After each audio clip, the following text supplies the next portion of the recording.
got his arse though. There'll be a vertical tasting of wine from Blueberry and Plantagenet going back to the late 1980s, I think. So anybody who'd like to go through those wines is quite welcome. On the table and the bench and the side walls down here, there's a column memorabilia. I encourage you to come and have a look at that. So it's quite interesting. Okay, so I'm going to hand over to Eric Henderson now. Eric and Mel are the owners of this fine establishment. They've become, over the years, great friends of my father's. And my father wrote a speech for this occasion and especially asked that Eric reads it. Once Eric is finished, the mic will be open for anybody else who would like to come up and say a few words. So I'll hand over to you, Eric.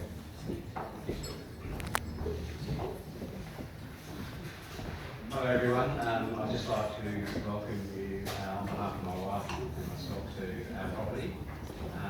And for those that don't know me at all or not very well, I did work for Plantagenet Wines for 12 years and got to know Tony really well through his love of food because we cooked for his family and also Club 16, which was very dear to him. And a bit of a ritual would be every Saturday he would go and have coffee with grandkids and then call into the winery and see either Joan Clark, who was lucky enough to train me all those years ago. Joan's been involved with Plantagenet for a long, long time and was a dear friend as well. And so yes, that relationship developed and I feel privileged to have been able to spend as much time as I have with him. He has written this to family and friends and he's written it in the first person, so I'm reading it in the first person and I'll do my best. What a wonderful, caring family I have. Alison has been a constant that I have relied on since 1962. Always there and a mother for our 4 children, often left to look after the family home while I travelled on business and never a grumble.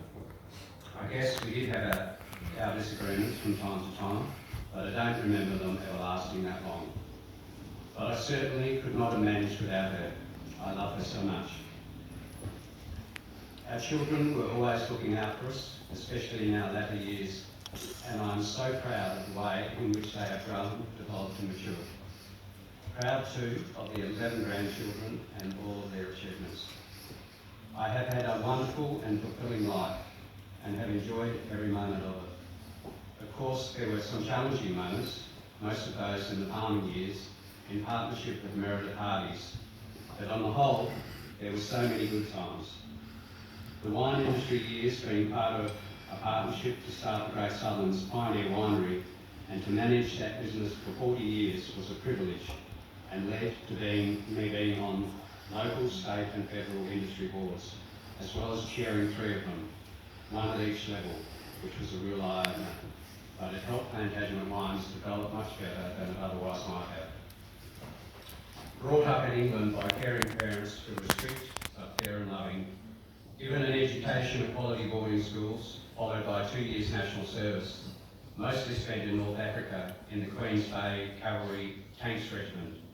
When I left the army, my parents hoped I would settle down and work in the family company, W.H. Smith and Sons. My preference was to farm. There were some weeks of debate with my parents, but eventually they were convinced of my sincerity and paid for me to go to the Royal Agricultural College in Cincesco with a diploma now degree in farm and estate management. But at the time of farming, the recession due to the EPA joining the ECM, my father managed to get me a job as a jackaroo in New South Wales and an assisted passage migrant voyage to Australia, hoping, I think, that after 2 years I would give up and return home. 2 things happened.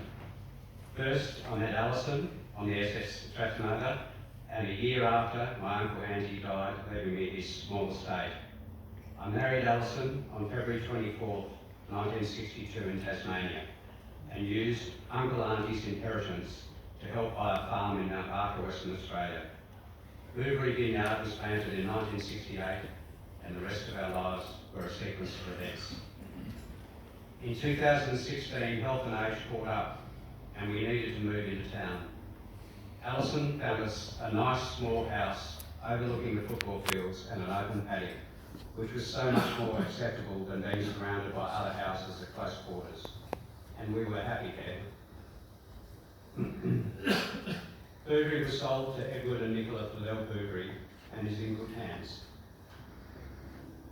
It gave me so many happy years redeveloping it after I left the wine industry, and is a beautiful place with trees, vines and water.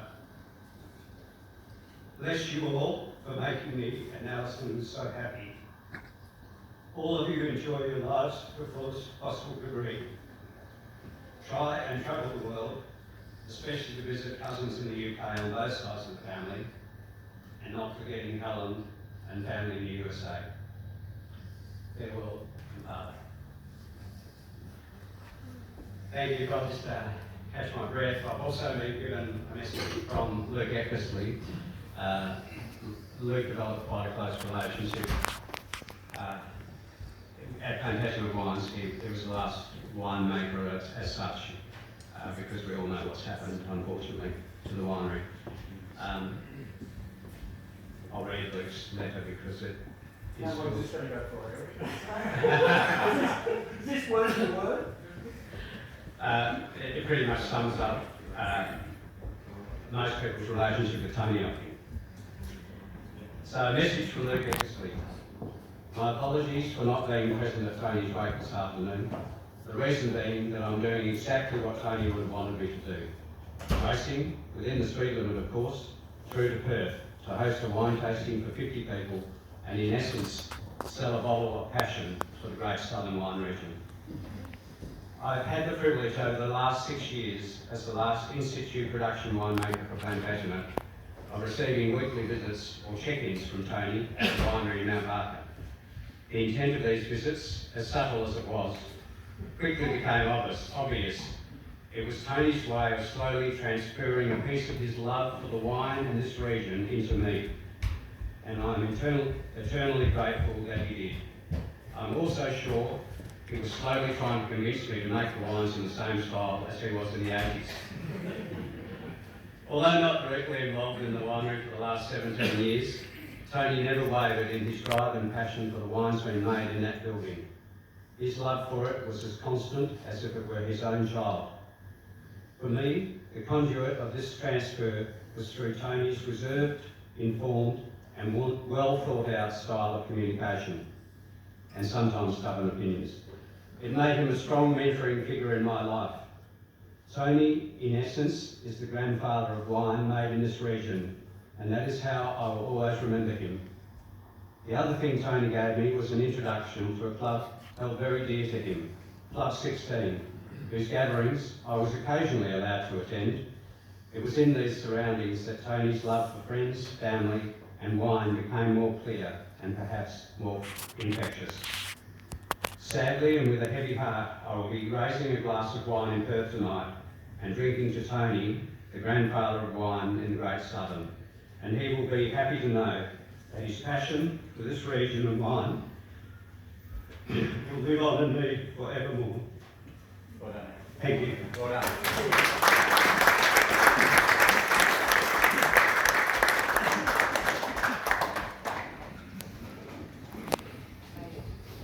Thanks, Eric. I know how hard that must have been because yeah, well, just did it myself. So if anybody else would like to say something, I'll come up and do so.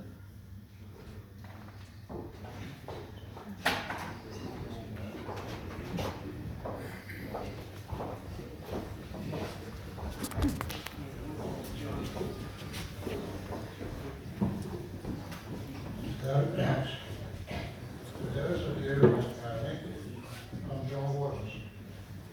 And I had the privilege to meet Tony at the age of 20 years old. Today,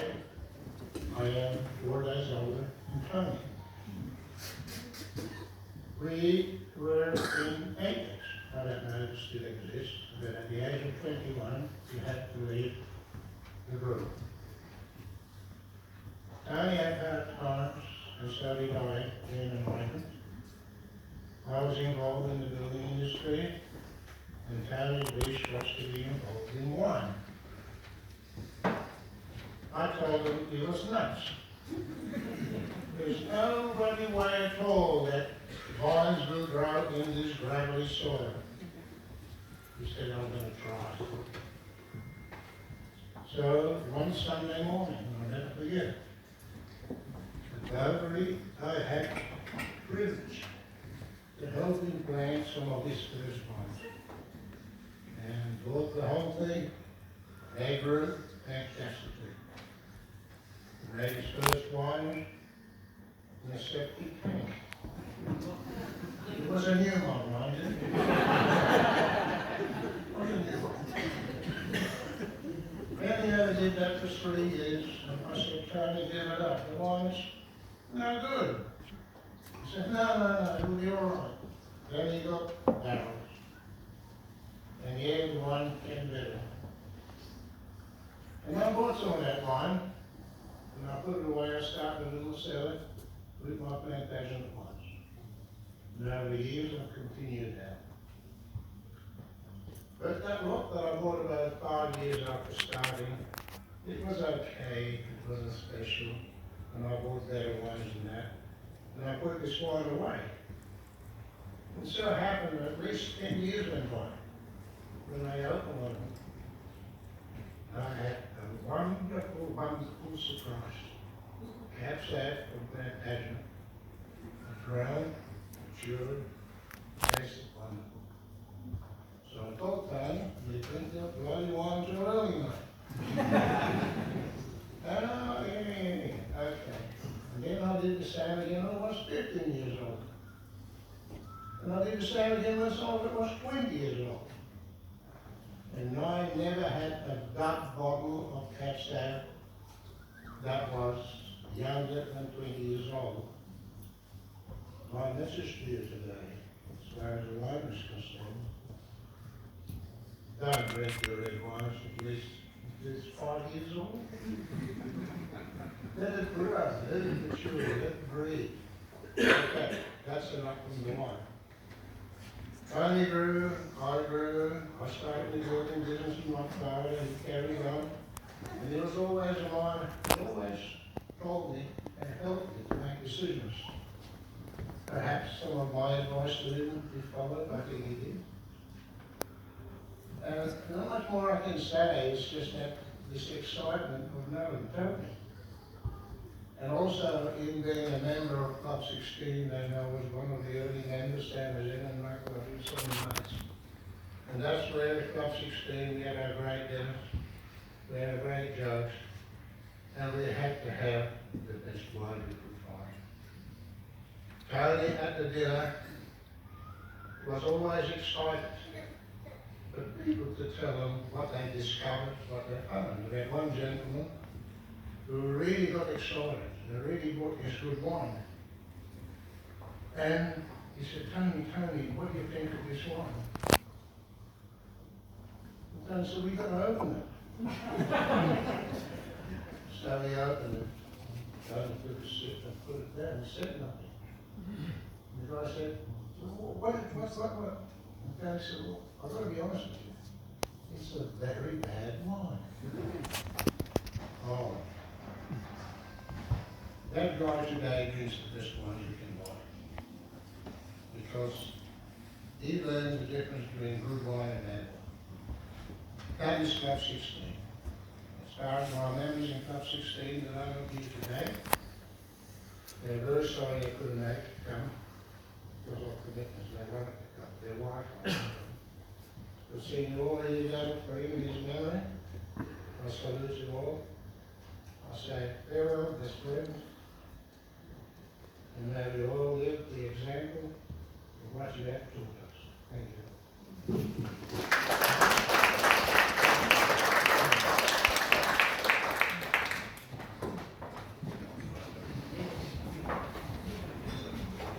Thank you.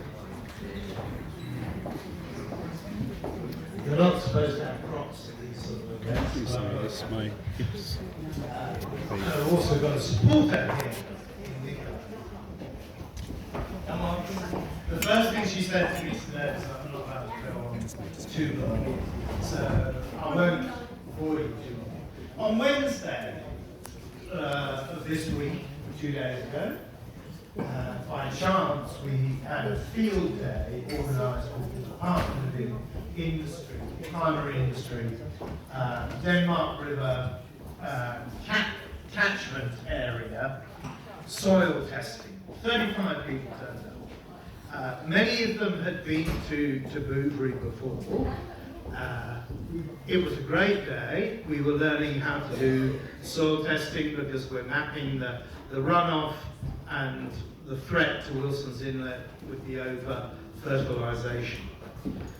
One bloke turned up, he was really indignant. He said, the address says 518 Harvey Road.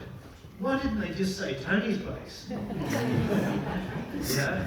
Why didn't they just say Tony's place? So when Tony took over the farm, it looked like this way up. And this is my property. It's a 1963 Hillview, and I put it on the table. It's bare. When he left it in my hands, it had every type of tree West Australia has to offer, and most of the ones that New South Wales and Victoria has to offer. It's got olives, it's got oaks, it's got marron palms, it's got 6 dams, one of which I learned today is salty, and I haven't done the siphoning. But Tony, in the 3, he's got bees, he's got sheep, limes, persimmon. It's got more than enough to keep me very busy. I was a doctor once, and 4 years ago, I went to Tony's 80th birthday and accidentally bought Bouverie. And I had no idea. I had no idea of the trouble he was getting me into. But now, and with his support, do you know what I'm going to miss most of all? Because, when I get into trouble, I used to pick up the phone, and I'm going to try and do an impersonation now. Tony Smith? He would say, it was lovely, cheerful. The phone would ring, and he'd say, Tony Smith, in a lovely, optimistic way. And he said, Tony, the pump between dams 8 and 9 isn't working. And he said, go and get your hammer, and 2 inches down from the intake pipe, give it a sharp tap, not hard, just a sharp tap, and it will work. And it did. He was my problem solver. He was the person who sorted it out, the mess that I was in.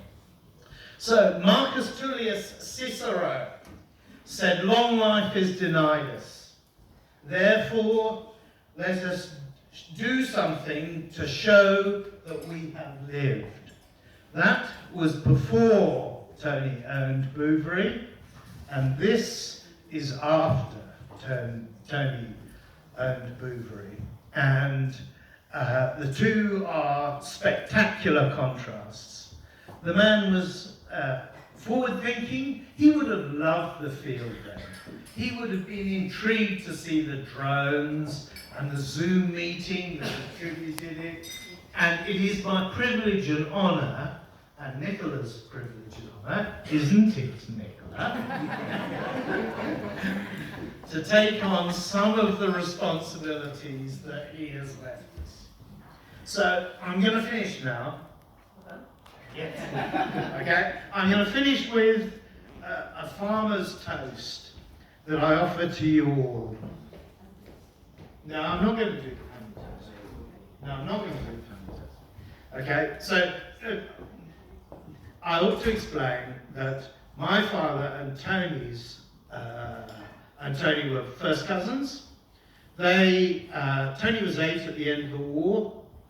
It was a very austere and difficult time. Tony and my father spent a lot of time together. They were good mates.